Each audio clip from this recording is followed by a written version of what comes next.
accompagner les déplacements.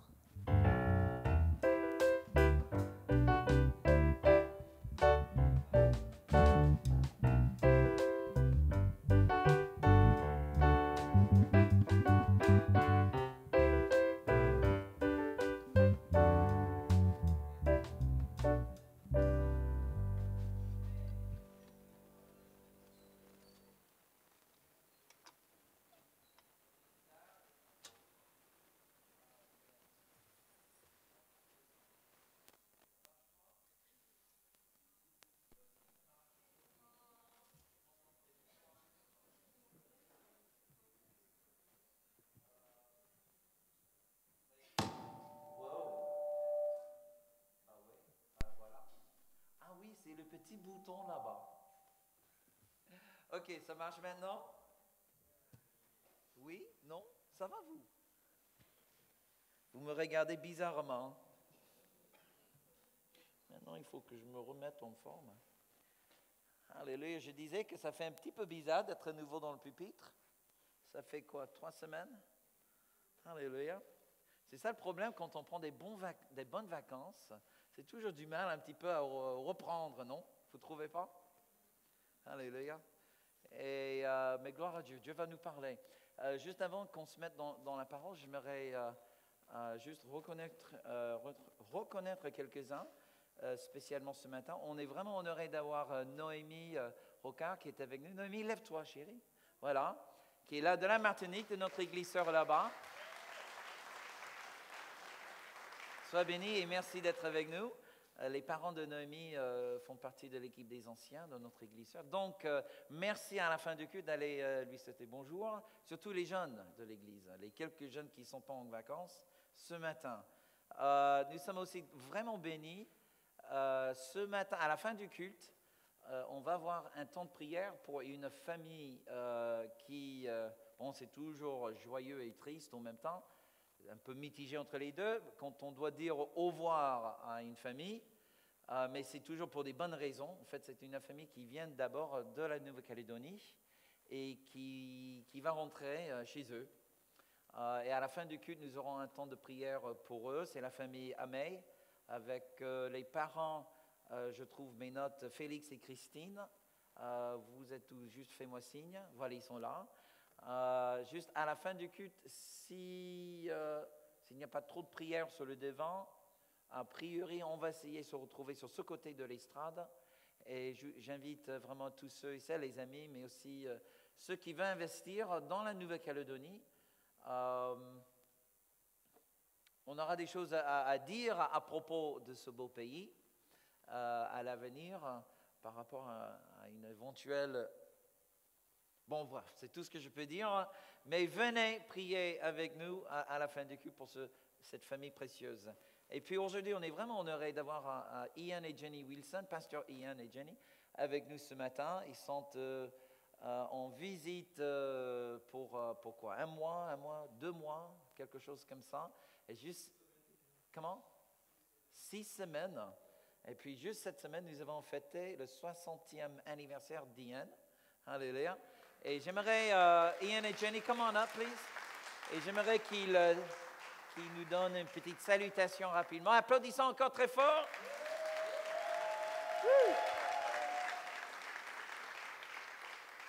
Catherine, tu peux venir traduire? À moins que vous voulez parler en français. You guys want us? Just give a greeting. Ok. Bonjour. Mon français, encore très mauvais. Okay, Jen, say something. As always, it's lovely to be here. And Comme toujours, c'est une joie d'être parmi vous. this time it's a little special to be among you, our family, Cette fois-ci, c'est particulier d'être parmi vous, notre famille. and friends to be celebrating a special moment in Ian's life. Et on a nos enfants et nos amis de Nouvelle-Zélande qui sont venus fêter l'anniversaire de Yann. And to have 3 of our children with us also. 3 sur nos 4 enfants sont ici avec nous aujourd'hui. Ok. Pardon, mais en anglais ce soir. Okay. It's great to be here. C'est vraiment Ça, c'est merveilleux d'être là. And we're just here for a short time, as Pastor Robert was saying. Comme Pasteur Robert vous a dit, on est là juste pour un court séjour cette fois-ci. And we just need to tidy up some loose ends before we go back to New Zealand. On est obligé de boucler certaines choses avant de rentrer à Nouvelle-Zélande. And who knows? Who knows what's going to happen? Qui sait ce qui va suivre? Somebody's talking about new seasons this morning. Quelqu'un a parlé d'une nouvelle saison ce matin, vous vous rappelez? Who's excited about a new season? Qui est enthousiasmé par la nouvelle saison? Amen. Okay, the winter's over, the spring's here. Le printemps, l'hiver est terminé, spirituellement parlant, le printemps est arrivé. Anytime you talk about new seasons, you talk about new seasons of fruitfulness, right? Et quand on parle des nouvelles saisons, on parle des nouveaux fruits dans nos vies. Amen. So we're here, we're floating around, just doing stuff. Nous sommes là pendant 6 semaines, nous irons de lieu en lieu, faisant des choses différentes. And this afternoon we're going to meet with some friends Cet après-midi, nous allons rassembler quelques amis and just to continue our celebrations of being back in France, okay? et célébrer le fait d'être de nouveau, on est de nouveau en France. It's my great pleasure to have some of my family with me. Et c'est un grand plaisir pour moi aujourd'hui d'avoir des membres de ma famille présents. My daughter, Laura, Ma is fille there. Laura, que vous connaissez, elle fait partie de l'Assemblée, elle est Okay, you know là. Laura, right? And we have Anna. Anna, de Londres, elle est venue de Londres. She pour le lives in week-end. she lives in London Elle est résidente de Londres officiellement. and works there. Elle travaille là-bas. And of course, my son Tim. Et mon fils Tim, So what? Laura had some strange story about going to the Baxters to do something. jeudi matin, Laura m'a raconté une histoire. Je vais aller chez les Baxter faire quelque chose. And unbeknown to me, she went to the airport and she got Tim off the aeroplane. Et sans que je le sache, elle est allée à l'aéroport, elle est allée chercher Tim qui est descendu de l'avion ce jour-là. And she walked in with Tim, Elle and I arrive à la was so maison avec mon surprised. fils et j'étais tellement surpris. I haven't seen my son for 2 years. Je ne l'ai pas vu depuis 2 ans, donc ça fait So vraiment it's plaisir. just so good to see him. C'est vraiment une joie pour moi de le voir. Also, this morning we have some good friends of ours, Alan and Liz Brown. Aussi ce matin, nous avons nos amis Alain et Liz Brown de Nouvelle-Zélande parmi nous. Of course, from New Zealand, and they're doing some touring around, doing a big holiday. Ils vont faire de la visite dans notre pays. I just would like to share something I have in my heart this morning. J'aimerais juste partager quelque chose que le Seigneur m'a mis à cœur ce matin pour vous. In fact, I've been thinking a lot about Moses just over the last little while. Depuis un certain temps, je pense énormément à Moïse. And if you don't get anything else prophetically this morning, let me say this. Et même si vous captez rien d'autre de prophétique ce matin, laissez-moi vous dire ceci. The Spirit of God has ordained you, authorized you Le Saint-Esprit du Dieu vivant vous a ordonné, vous a oint, vous a autorisé to lead people out so you can bring them in. pour faire sortir un peuple de l'esclavage et les faire rentrer dans la terre promise. Sortir pour rentrer. Vous avez compris? Okay, lead them out. C'est-à-dire les faire sortir, In les order to bring them conduire, in. afin de les faire rentrer dans la promesse de Dieu. God has ordained you to lead them out, C'est Dieu qui vous a ordonné de faire cela. to bring them in. Les faire sortir afin de les faire rentrer. Tell you what, if you want to belong to this church Si vous êtes- prophetically right now, let me say this. Si vous êtes membre de cette assemblée, laissez-moi vous dire ce You matin, have a deliverance anointing. prophétiquement, upon vous you. avez l'onction pour la délivrance des captifs. Okay. To do that, you've got to be people of faith. Mais afin Praise de the le Lord. faire, il faut être un peuple de foi. Okay, in Hebrews chapter 11, of course, the great faith chapter. Et on va regarder Hébreux, chapitre 11. C'est le chapitre sur la foi. Verse justement. 23, by faith Moses' parents Verset 23. Par la foi, les parents de Moïse saw something different, ont vu quelque chose de différent. and they hid him Ils ont caché leur in enfant. order that he might reach his potential Afin and qu'il- fulfill the destiny of God upon his life. Réalisent son plein potentiel et accomplissent la destinée de Dieu dans sa vie. First thing is faith. Première chose, la Second foi. thing, you need someone to take you by the hand and lead you Deuxième into your chose, destiny. il vous faut quelqu'un qui peut vous prendre par la main et vous conduire, vous montrer le chemin. There it says, by faith Moses. Par la foi, Moïse, when he had grown up, did not want to be associated with the surroundings around him. devenu adulte, ne voulait plus s'associer à son environnement d'Égypte. So point number 3, Donc, troisième point, don't be associated, get tied up and tangled up with the world, okay? ne vous associez pas, ne vous embrouillez pas avec le monde. The reason is your assignment is too important. Pourquoi? Parce que votre destinée est trop importante. Amen. Okay, just about finished. Et pour terminer, Number 4, quatrième point. back in Exodus chapter 3. Si vous regardez Exode chapitre 3, Okay, I'm prophesying some things over you. et recevez cela parce que je vous parle prophétiquement God's ce called matin. you to lead out Dieu vous appelle à faire sortir, so you can take them in. à conduire le peuple vers la terre promise, les faire Fourth rentrer. thing, the fourth thing you have to understand if you're going to be part of this house of God, Et la quatrième chose qu'il faut absolument comprendre, si vous faites partie de cette famille, says the Lord, you're spirituelle, on holy ground. Okay? le Seigneur vous dit, vous êtes sur la terre sainte. This is the place of revelation, C'est un lieu understanding, de révélation, encounter, de compréhension, de with the power of rencontre God, avec la puissance the de Dieu anointing of the et avec Spirit of God. l'onction du Saint-Esprit. you cannot escape it. Vous ne pourrez pas l'échapper. Why? Pourquoi? Because God's agenda is final. Parce que le programme de Dieu est déjà finalisé. Lead people out to take them in. Votre appel, frères et sœurs, les faire sortir afin de les faire rentrer. Deliver them from their situation, or that you might plant them in the purposes of God. Libérer les captifs de l'esclavage afin de les implanter dans les projets de Dieu. Okay, that's number 4. You're standing on holy ground. Donc, quatrième point, vous êtes sur une terre sainte.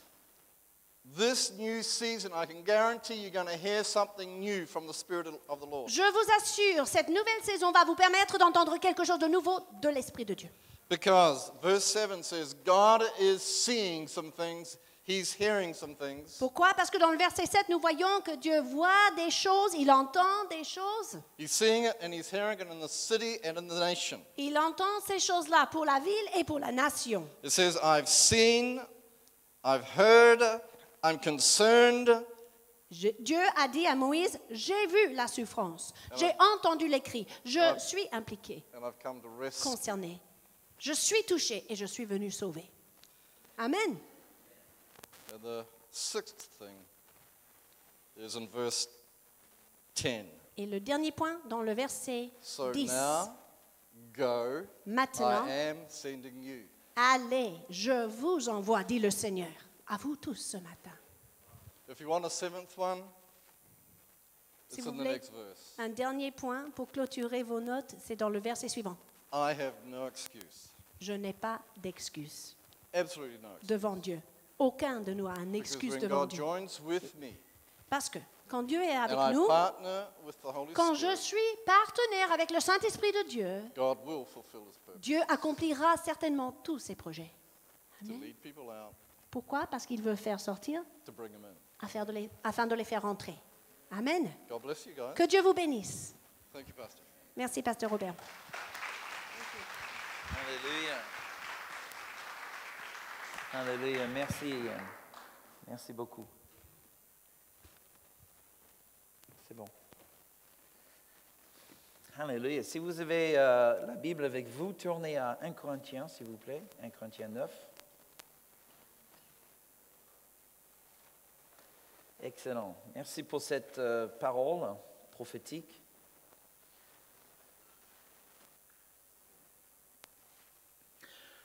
Moi aussi, je méditais un petit peu sur Moïse cette semaine.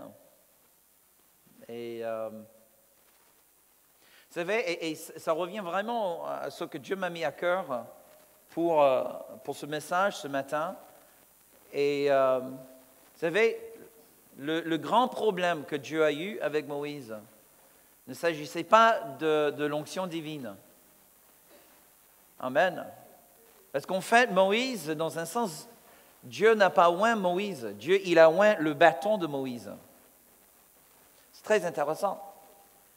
Il est plus facile pour Dieu de oindre un objet qui n'a pas une volonté, qui ne peut jamais dire à Dieu « non, j'en veux pas », que de oindre un être humain. Parce qu'un être humain peut toujours décider de ne pas vivre comme Dieu le veut, tout en portant une onction qui vient du ciel. Hello. Mais ce que je trouve avec Moïse, c'est vraiment cette lutte avec son identité. Vous imaginez, c'est un Hébreu qui a été mis en cachette, découvert par la princesse du Pharaon, élevé dans un palais, mais quelque chose le mangeait à l'intérieur. Depuis son adolescence, quelque chose lui disait, mais mince alors, je ne sais pas pourquoi, mais j'ai l'impression que je ne suis pas à ma bonne place. Un jour, il fait un balade, c'est un prince d'Égypte. Vous avez vu certainement le film, même si vous n'avez pas lu l'histoire dans la Bible. Et il voit un Hébreu qui se fait persécuter, abusé par un soldat égyptien. Et Moïse, il se réveille, mais là, il est toujours dans son identité de prince d'Égypte. Il y a quelque chose dans cette altercation qui le dérange. Il est troublé à l'intérieur, mais il n'agit pas dans la puissance de Dieu, il n'agit pas dans la sagesse de Dieu, il agit dans la chair. Alors, il agit dans cette identité de prince d'Égypte. Il se lève et puis, le résultat, c'est qu'il tue ce soldat égyptien. De peur, il prend la fuite et après, il va passer 40 ans dans le désert, le temps qu'il fallait pour que Dieu change son identité. Ma question pour vous ce matin, quel est le genre de personne que vous voulez devenir? Quel est vraiment le genre de personne que vous voulez devenir? Lisons ce texte ensemble, 1 Corinthiens chapitre 9 et le verset 24. 1 Corinthiens 9 et le verset 24. Ne savez-vous pas que ceux qui courent dans le stade courent tous, mais qu'un seul remporte le prix? Courez de manière à le remporter. Cette semaine dernière, je regardais un petit peu les championnats de natation. Et peut-être que vous n'êtes pas très natation. Moi, j'ai grandi dans la piscine. À l'âge de 4 ans, j'étais dans une équipe de natation et je faisais des compétitions. Voilà, ça fait partie, même quand je ressens l'odeur de la chlore, j'ai dit, ça évoque des bons souvenirs. En tout cas, je regardais les championnats. Et il y avait comment ça s'appelle, le relais, je crois, le relais, là où il y a plusieurs nageurs. Voilà, le relais de 400 quelque chose. En tout cas, c'est vraiment la course le plus speed. Et devinez qui a remporté la médaille d'or, qui est arrivé en premier. Merci. Alléluia. C'était un petit peu... un peu cherché, désolé. Ah oui, mais vraiment, au grand étonnement du monde entier, c'était l'équipe française qui est arrivée en deuxième. Et vraiment un record national pour le relais de 400 mètres. Vraiment exceptionnel. Et là, juste au moment où ils annonçaient quelle équipe est placée, patati et patata, cela était déclaré que l'équipe américaine était disqualifiée parce que l'un des nageurs, il est sorti du bloc trop vite. Disqualifié donc, c'était l'équipe française qui rentre à la maison avec la médaille d'or. C'est pas merveilleux ça? Jamais l'équipe française masculine n'a jamais gagné la médaille d'or dans le relais 400 mètres. C'est vraiment un fait extraordinaire. Et chapeau, les Français. Allez les Bleus. Mais vous voyez, il y avait une équipe qui est allée un peu plus vite, mais même on peut dire l'équipe est allée un peu trop vite. Et parce qu'ils sont allés trop vite, ils étaient disqualifiés il rentre à la maison, rien. Rien dans la poche. Juste le souvenir d'un énorme échec. Parce que quelqu'un a quitté le bloc trop rapidement. C'est très décevant. Mais c'est ça le sport. On peut apprendre beaucoup de choses. Et même Paul, dans ce texte, en 1 Corinthiens 9, en fait, il évoque vraiment les principes sportifs. Il parle des coureurs dans un stade. Et c'est vrai que les Juifs, mes amis, ce n'est pas une image juive. Ça, c'est vraiment une image grecque. Paul, il connaissait les Jeux. C'était les Grecs qui ont inventé ce qu'on appelle aujourd'hui les Jeux olympiques. Ça vient de la Grèce. Et là, il disait que lorsqu'il y a des coureurs dans un stade, tout le monde ne rentre pas avec la médaille d'or. Il n'y a qu'un seul. Aujourd'hui, on n'aime pas ça. Aujourd'hui, on fait tout notre possible pour apprendre à nos jeunes que gagner, ça n'a aucune valeur. Ce qui remporte le plus de valeur, c'est de s'amuser pendant le jeu. Et je disais toujours, j'étais entraîneur pendant des années. J'avais une équipe d'enfants entre 5 ans et 18 ans. J'avais dans les alentours de 200-220 enfants, dont j'étais le coach. Vous vous rendez compte, pendant les mois d'été, de lundi au vendredi, tous les matins, on avait des entraînements à 8 heures du mat. Faire sortir les jeunes, les enfants, pour aller dans une piscine. C'était une piscine extérieure et l'eau n'était pas chauffée. Ah oui, c'était le bon vieux temps, quoi. L'eau n'était pas chauffée. Il fallait motiver ces enfants d'aller, 220 enfants, vous imaginez, vous pensez que faire venir les gens le dimanche matin à l'église, c'est difficile? Ce n'est rien. Alléluia. Faire motiver, inspirer plus de 200 enfants tous les matins de lundi à vendredi pendant leurs vacances scolaires. C'était ça mon défi. C'est pour ça que vous motivez le dimanche matin, oh, c'est peanuts. Pas toujours peanuts, mais voilà. La lutte, je me suis habitué depuis longtemps, il n'y a pas de problème. Mais ils étaient là, assidus, disciplinés, tous les matins, de lundi, et j'étais méchant comme coach. Méchant, je leur faisais faire des pompes. Vous imaginez, les gamins à 6 ans faisant des pompes à 8 heures du mat. Faire des abdos. Allez! Je dis, oh, pourquoi tu es méchant? Je dis, parce que. Je dis, bon, c'est pas du fun, ça. On ne s'amuse pas, c'est trop dur. Je dis, vous allez vraiment vous amuser quand vous remportez la médaille d'or le samedi prochain.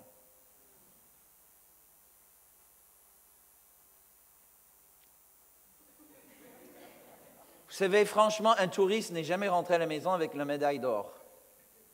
Tous les spectateurs qui sont venus aux Jeux olympiques ne sont pas rentrés à la maison avec la médaille d'or, ni les contrats de pub pour les boîtes de céréales, les baskets et puis tout le reste, quoi. Hello.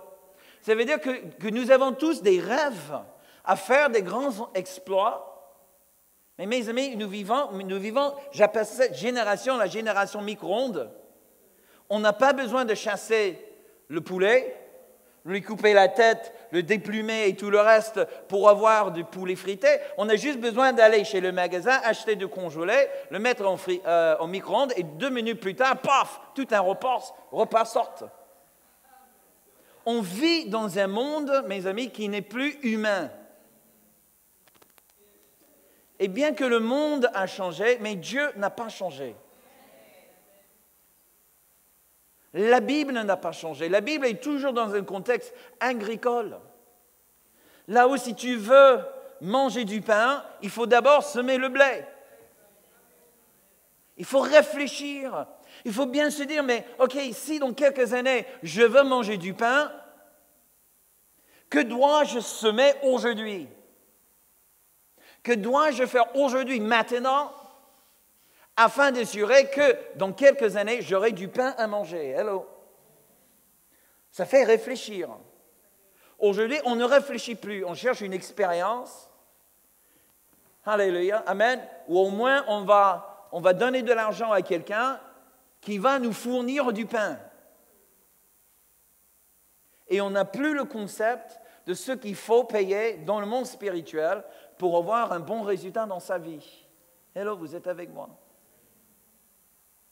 Et plus que nous s'éloignons du système agricole, plus que nous devenons micro-ondes, réseaux sociaux, Internet et tout le reste, et c'est là où va le monde. Hello. On ne va pas pouvoir changer le monde. Mais il faut que l'Église ne suive pas le monde. Hello. Donc, ma question reste, quel est le genre de personne vous voulez devenir? Si je vous ai posé une autre question, quelle est la volonté de Dieu pour vous? Je suis sûr et certain que la plupart d'entre nous, les deux réponses ne seront pas identiques du tout, très loin l'un de l'autre. Mais c'est là le jeu, c'est ça, pas le jeu, mais c'est ça la vérité. Dieu s'intéresse beaucoup plus à la personne que vous êtes que le service que vous lui rendez. Hello. Dieu, il a la loi, il a sa loi, c'est vrai. Il veut l'obéissance à sa loi, mais au-delà, mes amis, il veut que nous soyons conformes à son image. Hello. Et il y a toujours un problème, même dans le milieu de l'Église, lorsque nous passons l'obéissance à la loi avant la conformité à la nature. Hello. Vous réfléchissez ou vous dormez? OK.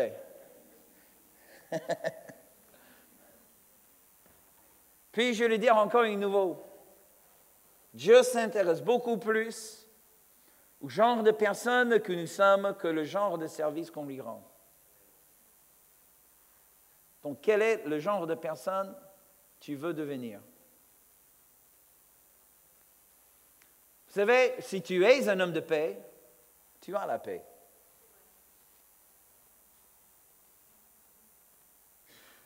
Quand j'étais beaucoup plus jeune, je suis toujours jeune, mais c'était à l'époque où j'étais plus jeune.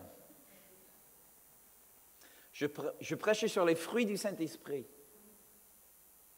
comme si le fruit était la destination.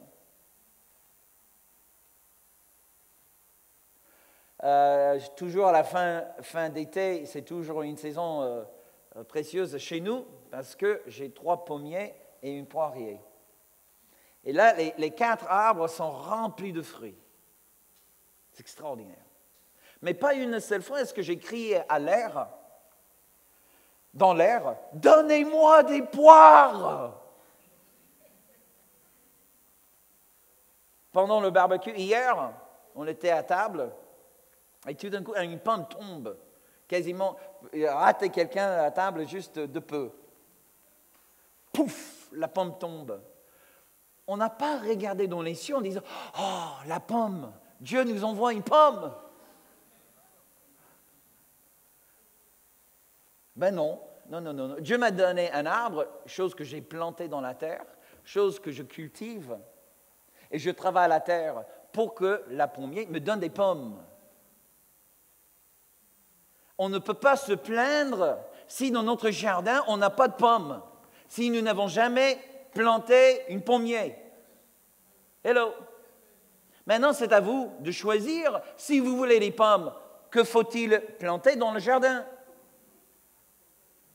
Si vous plantez des pépins d'orange,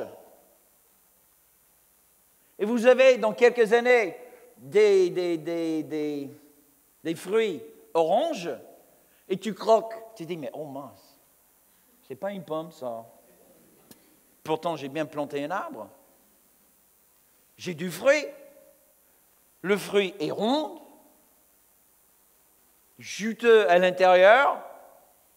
Mais mince alors, quand je vais chez Robert, je croque son fruit à lui, c'est pas le même goût.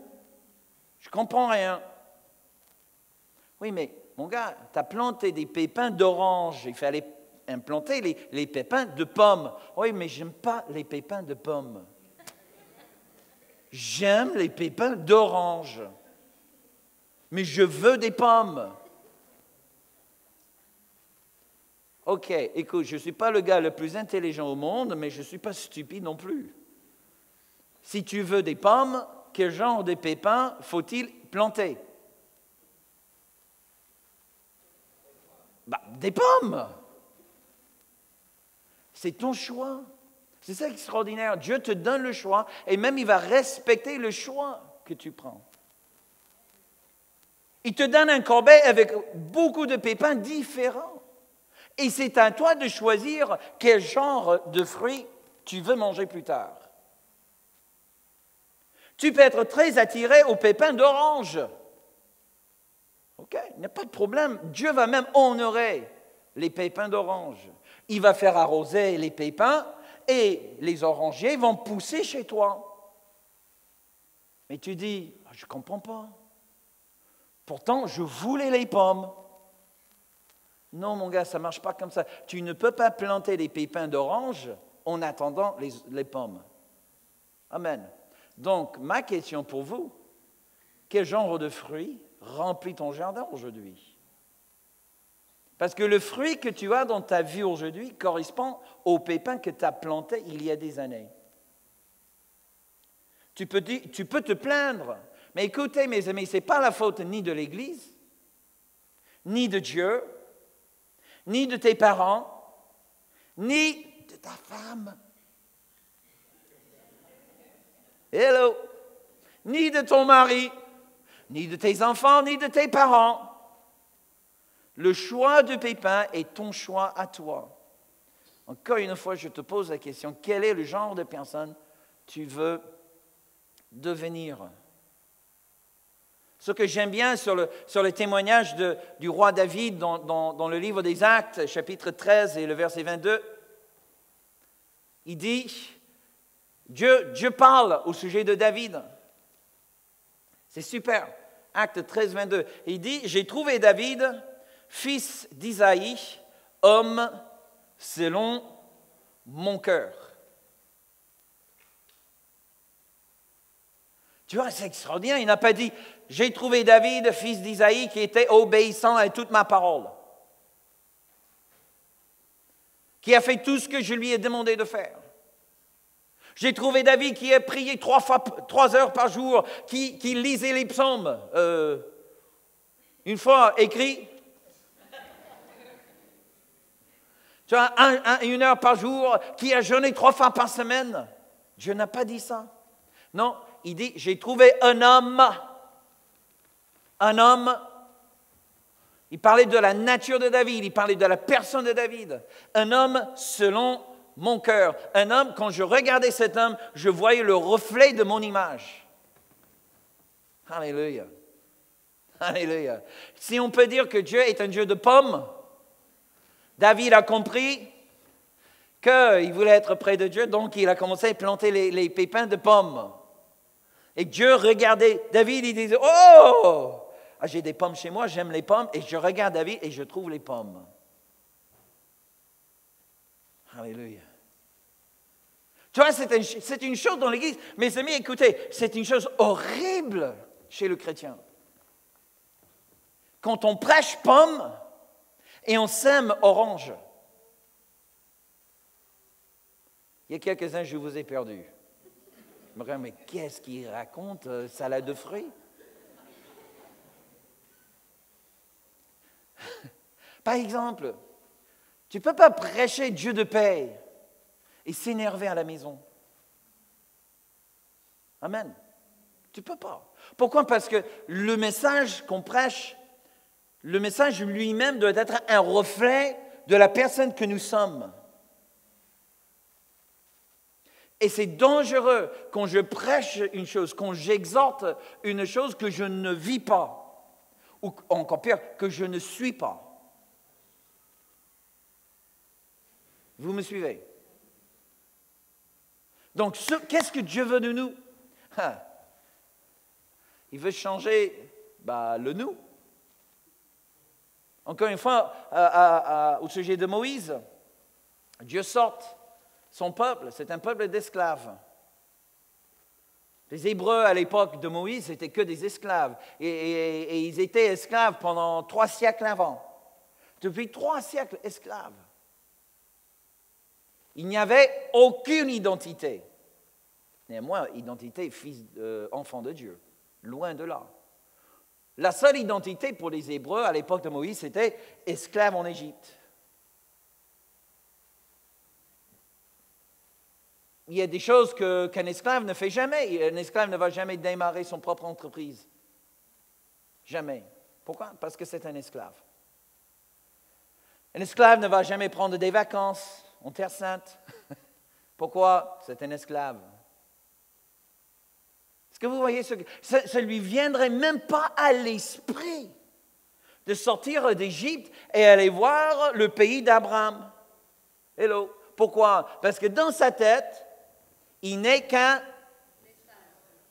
esclave. Il y a des choses qu'un esclave ne fait jamais. Il ne rêve jamais d'avoir une prospérité, de pouvoir à ses enfants. Pourquoi? Parce que c'est un esclave. Il est esclave non pas juste dans son environnement, il est esclave dans son intérieur. Hello. Et pour trop d'entre nous, on est converti dans notre esprit, mais on reste esclave dans notre âme. On a pris l'étiquette enfant de Dieu, mais ce n'est qu'un rêve. C'est une chose que j'espère faire ou vivre dans le ciel. Mes amis, j'ai une bonne nouvelle pour vous. Alléluia. Ce que Jésus a acheté pour nous sur la croix, c'est pour maintenant et ici. Alléluia. Je ne serai pas un enfant de Dieu juste au ciel. Je ne vais pas juste régner avec Christ au ciel. Alléluia. Je ne vais pas juste dominer les esprits impurs et mauvais au ciel. De toute manière, il n'y en a pas des esprits impurs au ciel.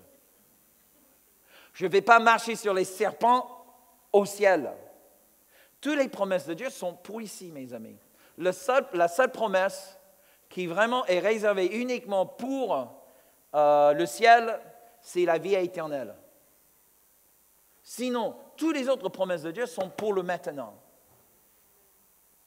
Alléluia. Mais ce n'est pas dans le faire. Quel était, quand Moïse il prie Dieu l'appelle pour le renvoyer en Égypte, pour faire sortir le peuple. Et Moïse dit à Dieu, il dit, mais les gens vont me poser la question de qui tu es. Et je dois dire comment. Quelle était la réponse de Dieu? Est-ce que Dieu a dit à Moïse, dis aux enfants d'Abraham, je fais ce que je fais? Est-ce que c'était ça la réponse de Dieu? Quelle était la réponse? Je suis que je suis. Parler de la nature de Dieu, pas les œuvres de Dieu. Alléluia. Regardez Matthieu 4. Matthieu chapitre 4. Pendant que vous tourniez, vous savez, il y a quelques années, j'étais averti par ma banque que ma carte bleue a été utilisée dans les banlieues de San Francisco pour acheter une grande écran télé, système sono du dernier cri et quelques milliers de dollars en dépenses de nourriture, champagne et tout le reste. Et juste avant que ça passe sur mon compte, la banque voyait ça un petit peu suspect. Je dis oui, heureusement, n'est-ce pas? Je dis, je n'ai jamais mis le pied dans San Francisco et je n'ai jamais acheté une télé grand écran. Il faut voir ma télé, elle est tout petit et puis un vieux truc, quoi. La taille d'un éléphant presque. Il me dit, vous êtes victime, écoutez ça, vous êtes victime de vol d'identité.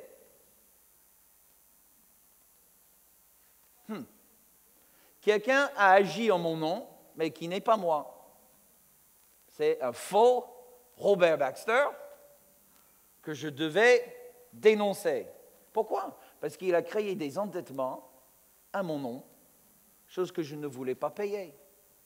J'ai dit, écoute, ça, c'est pas moi, c'est quelqu'un d'autre. Il a piqué mon identité. Donc, je suis allé au commissariat, j'ai fait une plainte, comment on dit ça?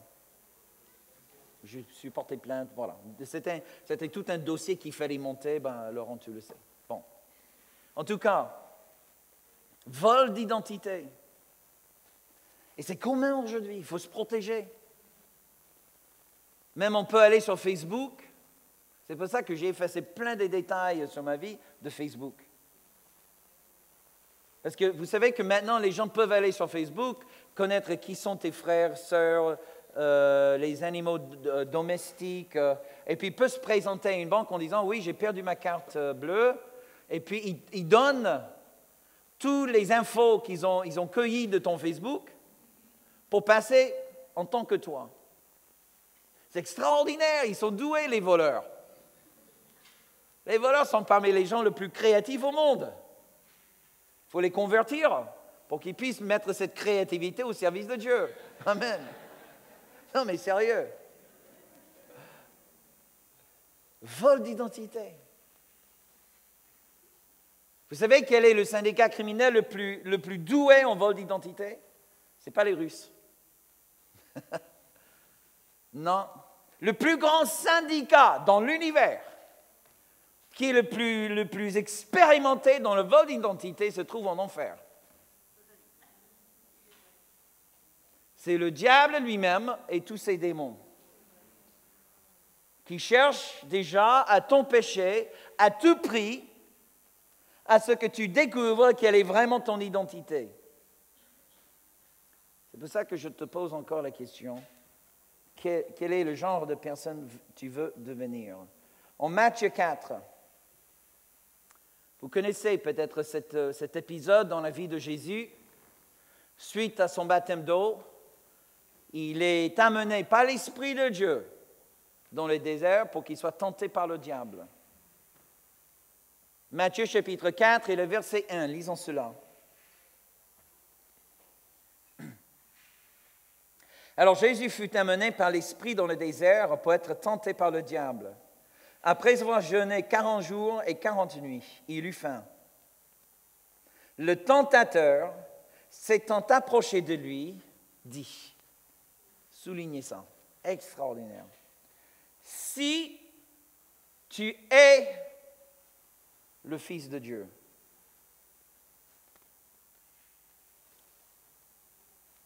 c'est la première fois, c'est la toute première fois que Satan, il attaque Jésus. Il amène vraiment une attaque. Il met les pièges un peu partout et il attend le moment de la plus grande vulnérabilité de Jésus pour attaquer. Combien de fois c'est exactement pareil dans nos vies? On n'est jamais attaqué en vacances, ou rarement. On est attaqué lorsqu'on est fatigué, déjà un petit peu découragé. Peut-être on passe par des moments un peu difficiles dans la vie, notre atmosphère, notre environnement n'est pas très favorable, et c'est paf, souvent juste là. Et même parfois, Satan peut nous laisser tellement dans la paix qu'on a l'impression de l'avoir complètement vaincu. Hello, je parle à quelqu'un. On commence à prêcher tous les jours, ouais, j'ai fait ça, et alléluia, maintenant je suis dans la victoire, alléluia, gloire à Dieu. Fais pareil, frère.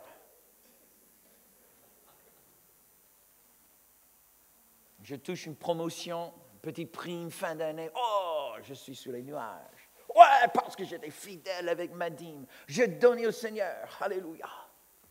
Dieu m'a béni. On commence à prêcher tous les autres. Et souvent, c'est juste après avoir prêché tous les autres. Boum! Je perds mon boulot. bon, on n'abandonne pas tout de suite quand même. On est persévérant, n'est-ce pas? Hello? Je parle à quelqu'un ce matin où vous êtes partis tous. Et, bon, bref. Tout de suite, le diable il est là. Jésus, peut-être un peu fragile, un peu affaibli dans son humanité. Et le diable est là. Et qu'est-ce que le diable attaque? Il attaque son identité. Si tu es... Ce n'est pas une attaque, mes amis, sur sa mission sur la terre. Il n'a pas dit si tu es vraiment envoyé par Dieu. Tu vois, ça aurait été de mettre en question son appel.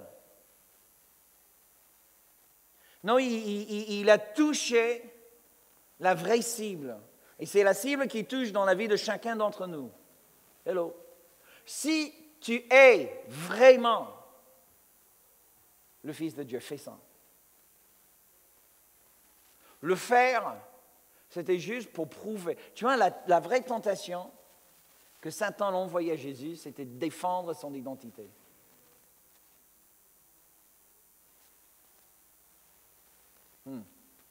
Et combien de fois il nous provoque aussi? Il nous provoque. Si tu es vraiment ça, ben fais ça. Et on tombe dans le piège. Jésus, il a résisté, alléluia, à la tentation. Merci Seigneur. Amen. Il résiste à la tentation.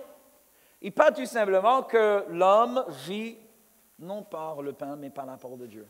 Tu vois, il est complètement, il a fait un truc de judo, quoi. Ça veut dire que le diable, il vient comme ça, et Jésus juste, ouf.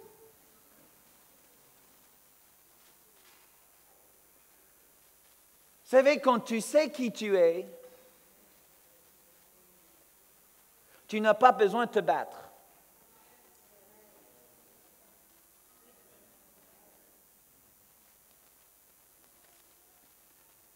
Mais bon, on n'est pas tous comme Jésus, pas encore. Alléluia. Oh, oulala. Plutôt oulala. On n'est pas encore, on a Jésus. Amen. On est en Jésus, mais on n'est pas encore complètement comme Jésus. Et c'est vrai, si je suis en compagnie de quelqu'un que j'admire ou que j'espère va me bénir, et il ne m'adresse jamais la parole, il ne me dit même pas bonjour.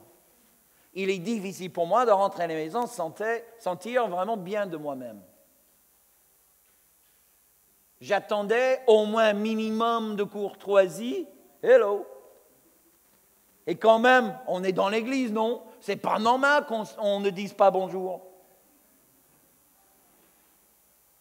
Je parle à quelqu'un? Mes yeux sont fermés. Si tu es le Fils de Dieu, change ces pierres en pain. Et Jésus a dit tout simplement, non, je n'ai pas besoin de faire ça. Je n'ai pas besoin de prouver à qui que ce soit qui je suis. Satan, une deuxième fois, il l'amène sur le haut du temple.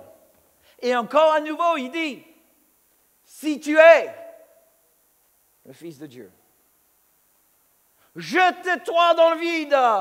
Parce que si tu es vraiment le Fils de Dieu, ben Dieu va te rattraper. Combien de fois, mes amis, au nom de faire preuve de la foi en Jésus, on se lance dans des projets débiles. Excusez-moi, mais peut-être pas débiles. Mais comme Abraham, Dieu lui a donné une promesse de fils. Il n'a pas de fils.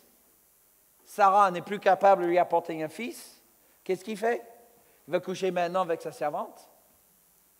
Parce que bon, c'est quand même la promesse de Dieu. Dieu comprend. Dieu comprendra. Hello? Dieu comprendra. Quand même. Il veut mon bonheur, non? Dieu, est-ce qu'il veut ton bonheur? C'est une question piège. Attention. Non, Dieu ne veut pas ta bonheur, il veut le sien. Il veut sa bonheur en toi. Et quel est sa bonheur en toi? C'est de retrouver en toi son reflet. Et quand Dieu retrouve son propre reflet en toi, tu es heureux. Amen. Mais ce n'est pas ton bonheur à titre personnel. C'est son bonheur en toi. C'est différent. Tu as le chrétien qui voit Dieu simplement comme une espèce de Père Noël sanctifié. Dieu, il existe pour me rendre heureux. Tant que Dieu me rend heureux, je vais le servir. Si jamais Dieu ne me rend pas heureux, il ne me rend plus heureux, je vais arrêter de le servir. Mes amis, je ne sais pas d'où vient cet évangile. Ben si, ça vient de l'enfer. Mais ce n'est pas du tout l'évangile du royaume céleste. Alléluia, amen. Dieu ne cherche jamais ton bonheur à toi, il cherche son bonheur en toi. Vous êtes là? Alléluia. Et c'est pour ça qu'on va faire ce jeûne de Daniel le mois prochain. Je sais que vous vous préparez déjà. Moi aussi, je me prépare. C'est pour ça que je mange tant de barbecue là. Je sais ce que vous avez pensé quand j'ai pris le potier. Vous avez dit, oh, le pasteur a besoin de faire le jeûne de Daniel. Chose qui est vraie d'ailleurs. Oh, que ces kilos disparaissent au nom de Jésus. Le problème, c'est que je veux continuer à manger mes hamburgers. Là, vous voyez la folie? Je n'aime pas les kilos, mais j'aime les hamburgers. Donc, aujourd'hui, le truc, mes amis, le truc aujourd'hui, c'est de dire aux gens, écoutez-moi, c'est de dire aux gens, leur faire croire que tu peux toujours manger les hamburgers tant que tu veux, mais prends cette pilule, ce cachet, et ça va te faire perdre miraculeusement les poids.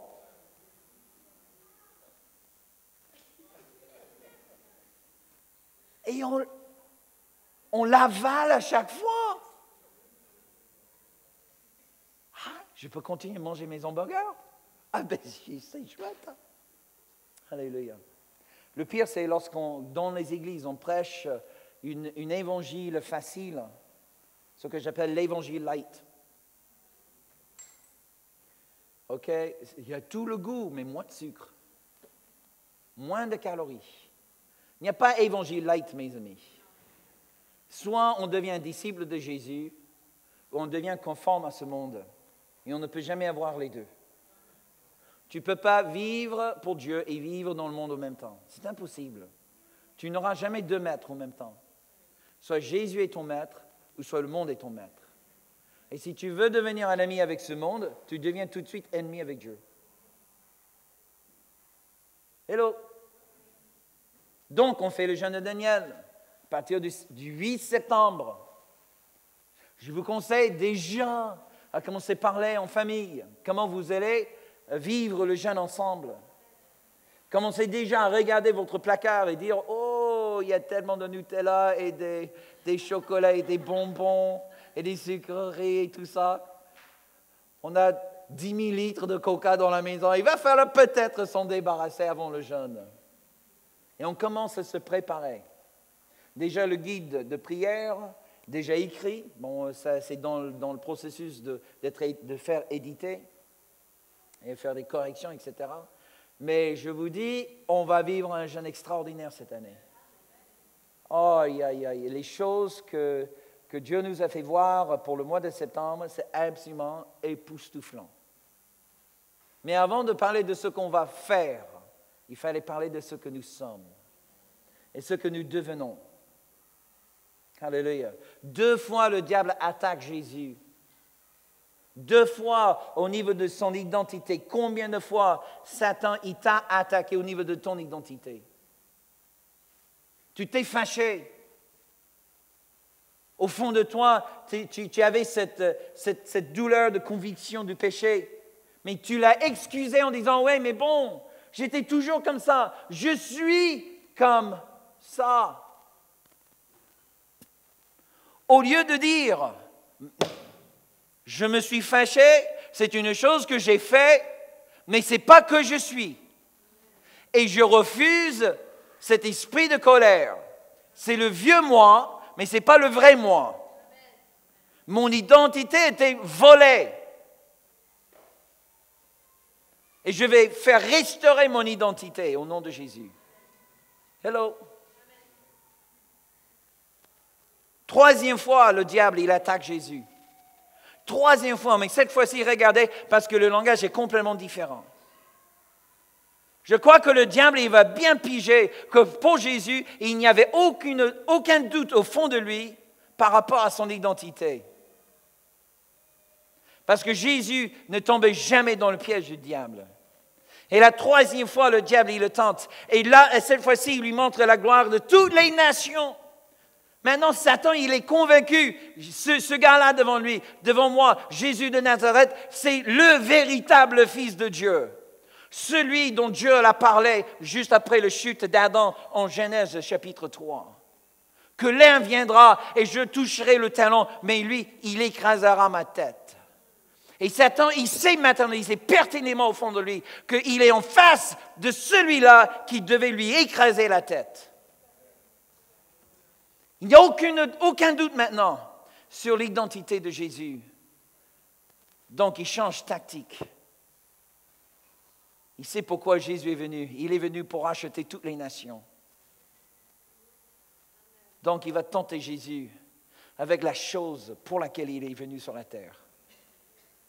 Mais il va dire, oh, voilà, fais ça pour moi et tu l'auras, entre guillemets, sans passer par la croix.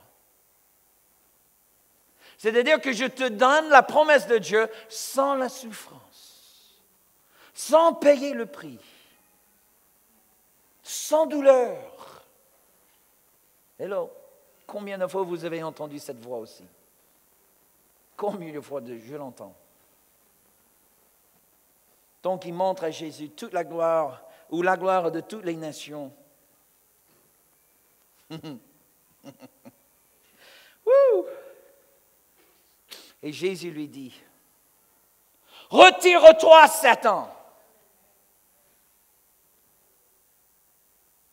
Oh, écoutez la parole, c'est extraordinaire. Jésus lui dit, « Car je te dis, moi je sais qui je suis, moi je sais qui tu es. » Jésus savait qu'il était Dieu lui-même, Dieu dans la chair, Dieu incarné. Écoutez la parole de Jésus. Et toi, parce que la tentation c'était quoi? Fléchis le genou devant moi, adore-moi, disait Satan. Et Jésus se relève, il lui regarde droitement dans les yeux. Il dit non, toi, tu vas adorer ton Dieu. Alléluia. Et le jour viendra, mes amis, même où Satan va fléchir le genou devant Jésus-Christ et lui dire, tu es le Seigneur. Et il le dira à la gloire du Père. Ça, vous pouvez en être sûr. Mais quand il est devant toi, qu'est-ce qu'il voit? Qu'est-ce qui te lance sur la tête par rapport à ton identité? Vous savez, pourquoi on est toujours attaqué au niveau de l'identité? Parce que numéro 1, l'identité détermine notre destin. Ce n'est pas le contraire. Ce n'est pas le destin qui va déterminer ton identité. C'est l'identité, ton identité qui détermine ton destin. Numéro 2, c'est l'identité qui détermine tes valeurs. Les choses qui sont importantes pour toi. Si tu as toujours l'identité d'un esclave, tu auras les valeurs d'un esclave. Si tu as vraiment l'identité d'un fils de Dieu, tu auras les valeurs de Dieu. Rien n'est plus impossible que d'essayer d'imposer les valeurs de Dieu sur un esclave. Il faut changer d'abord l'identité de l'esclave.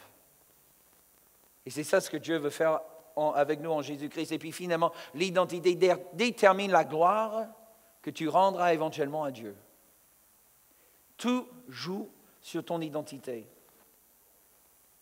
Mais je vois 4 ennemis énormes qui veulent nous bloquer au niveau de l'identité. Numéro 1, rapidement, la mentalité de victime. La mentalité de victime. Et je le vois répandu d'une telle manière, mes amis, c'est partout. Ce n'est pas qu'en France. Et ce n'est pas juste que dans la francophonie, c'est dans le monde entier, cette mentalité de victime. Ce n'est pas ma faute. Je n'en suis pas responsable. Change cela. Renonce à cette mentalité pour saisir la vraie identité. Numéro 2, la codépendance. La codépendance, c'est-à-dire, sans tel et tel, je ne peux pas entrer dans mon identité. Tu vois, la victime, il va dire, parce que tel et tel est mauvais, je ne peux pas entrer dans mon destin. Mais la codépendance dit, sans celui-là, je ne peux pas entrer. Si tu es dans un mauvais mariage, ou si tu es dans une mauvaise atmosphère, mes amis, tu peux toujours trouver ton identité en Jésus-Christ. Dieu, il est plus fort que tout ça. Amen, mais il faut renoncer à cette codépendance. Numéro 3, la peur. La peur, c'est peut-être le plus grand ennemi de ton identité. Si tu saisis vraiment, Moïse, si je saisis vraiment mon identité, non de prince d'Égypte, mais le prince de Dieu, que se passerait-il à mon mariage? Que se passerait-il avec mes enfants? Que se passerait-il à ma vie? Est-ce que je vais pouvoir vraiment aller jusqu'au bout? Est-ce que je vais faire une faute? Est-ce que je vais échouer? Sans genre, toutes sortes de craintes. Quelles sont tes options? Vivre dans le regret toute ta vie? Atteindre un âge avancé et dire « mais mince alors, j'ai un peu gaspillé ma vie ». Ou juste dire « non, je vais saisir mon identité, celle qui vient de Dieu, quelles que soient les conséquences ». Et puis 4, c'est l'orgueil. L'orgueil. Surtout dans un pays tel que la France, là où le diplôme, ça compte pour tout. Que le diplôme, c'est ça ce qui va te donner ton identité, ta position dans l'organisation. Ça devient ton identité. C'est extraordinaire. Trouve un groupe d'hommes, surtout pour les hommes. Ça marche mieux pour les hommes que pour les femmes. Mieux. Ça marche plus comme ça. Trouve un groupe d'hommes d'affaires.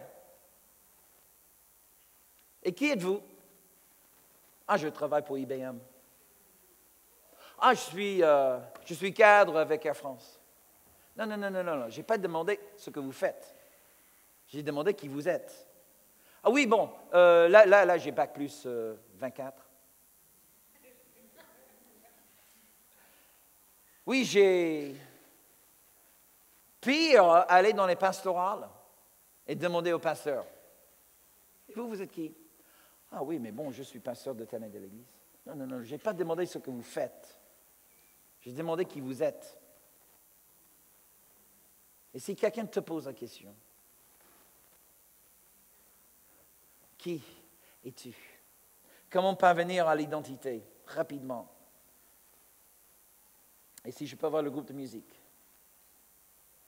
D'abord, Dieu veut montrer l'identité que tu as déjà.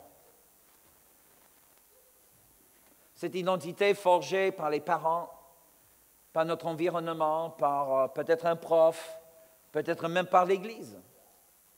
Mais est-ce que c'est vraiment celle qui vient de Dieu? Tout d'abord, la première chose que Dieu veut faire dans nos vies, c'est de nous révéler quelle est l'identité qu'on possède actuellement.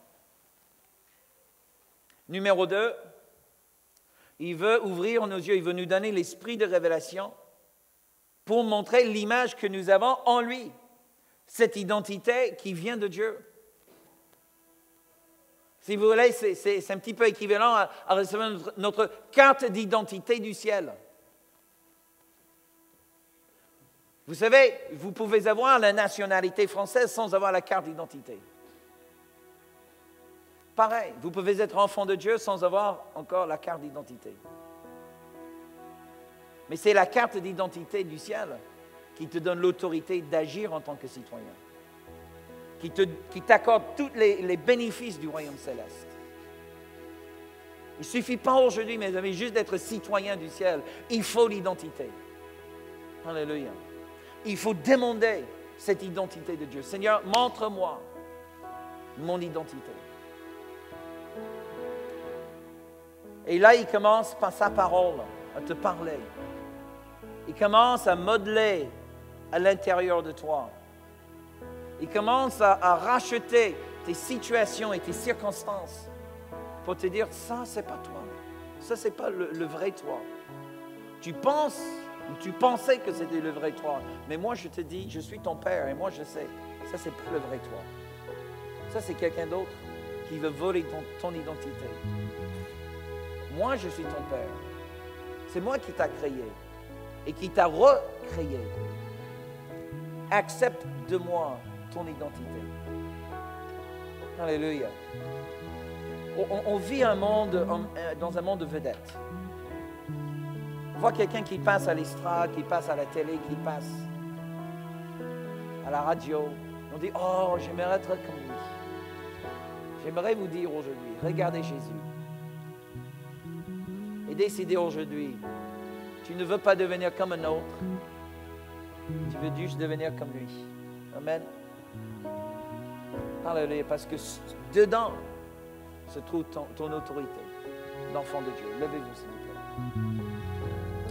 vous plaît. Si vous ne regardez pas Internet, je vous demande aussi de vous lever là où vous êtes. Ne restez pas assis dans votre salon. Ok, levez-vous là où vous êtes et adorez le Seigneur Jésus avec nous tous.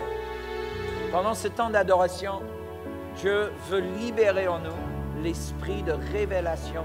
Il veut commencer dès maintenant à restaurer à chacun d'entre nous l'identité qui vient du ciel. Alléluia. Est-ce que vous voulez bien lever les mains avec moi? Papa, maintenant au nom de Jésus et par l'autorité de ce nom, je renonce à la vieille identité que je portais dans mon âme. Alléluia, cette vieil homme que j'ai enterré dans les eaux de baptême et qui veut toujours prendre le dessus dans mon âme. Je reconnais aujourd'hui que j'ai une identité qui vient du ciel. Et ça, c'est le vrai moi. Donc, j'enlève la vieille nature. J'enlève le vieil homme qui est corrompu par ce monde. Et je me revête à nouveau, alléluia, de cet homme qui vient du ciel. Le vrai, je suis de Dieu. Alléluia. Levez les mains. Laissez Dieu opérer dans nos cœurs. Laissez Dieu opérer maintenant dans nos âmes, dans nos pensées, dans notre esprit. Alléluia. Pour que nous ne soyons pas conformes à ce monde, mais transformés à l'image de Jésus. À lui l'honneur, à lui la gloire. Adorons-le maintenant. Adorons-le tous ensemble. À toi, Jésus, l'honneur.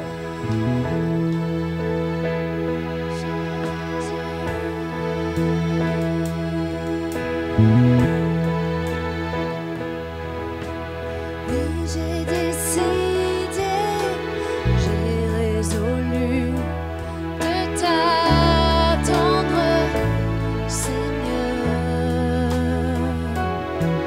Mon roc, mon rédempteur, mon défenseur, je t'attendrai, Seigneur. Oui, j'ai décidé de t'adorer. Oui, j'ai décidé.